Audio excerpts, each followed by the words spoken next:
राज्यातील काही जिल्ह्यांमध्ये पुढील 3 तास मुसळधार पावसाची शक्यता, नागरिकांना सतर्क राहण्याचे प्रशासनाचे आवाहन। राज्यातील अनेक भागात रात्री पावसाचा जोर, मुंबईसह ठाणे आणि अहिल्यानगरमध्ये पावसाच्या सरी।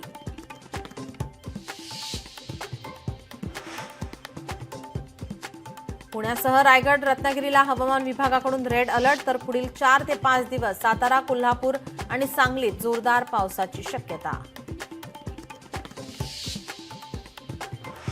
मुंबईतील पहिली भुयारी मेट्रो पहिल्या पावसाळ्यातच कोलमडली। अत्रे चौक स्थानकानजीकची संरक्षक भिंत कोसळल्याचं मेट्रो प्रशासनाकडून स्पष्टीकरण। राज्य मंत्रिमंडळाची आज दुपारी 3 वाजता सह्याद्री अतिथीगृहावर बैठक। राज्यात मुसळधार पावसानं झालेल्या नुकसानीवर चर्चा होण्याची शक्यता। बाळासाहेब ठाकरे आज असते तर ऑपरेशन सिंदूरद्वारे दहशतवाद्यांना धडा शिकवल्याबद्दल पंतप्रधान मोदींना मिठी मारली असती। केंद्रीय गृहमंत्री अमित शहांची उद्धव ठाकरेंवर टीका। केंद्रीय गृहमंत्री अमित शहांच्या महाराष्ट्र दौऱ्याचा आज शेवटचा दिवस। मुंबईमध्ये विविध कार्यक्रमांना लावणार हजेरी।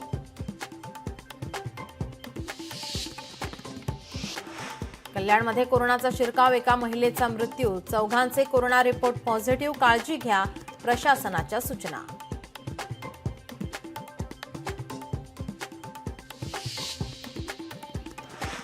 एमपीएससीची आज मुख्य परीक्षा। राज्यातील सलगच्या पावसामुळे परीक्षार्थींची तारांबळ उडण्याची शक्यता।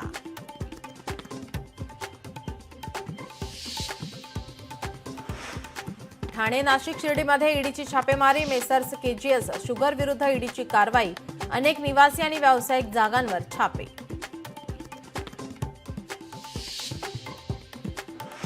ठाण्यात बनावट नोटांच्या रॅकेटचा पर्दाफाश। ठाणे गुन्हे शाखेची मोठी कारवाई। भिवंडीतून 45 लाख रुपये किमतीच्या बनावट नोटा जप्त। छत्रपती संभाजीनगरमध्ये दरोड्यातील संशयित गुन्हेगारांचा एन्काउंटर। अमोल खोतकर या संशयित गुन्हेगाराच्या गोळीबाराला पोलिसांचं प्रत्युत्तर। अमोलचा मृत्यू, सूत्रांची माहिती।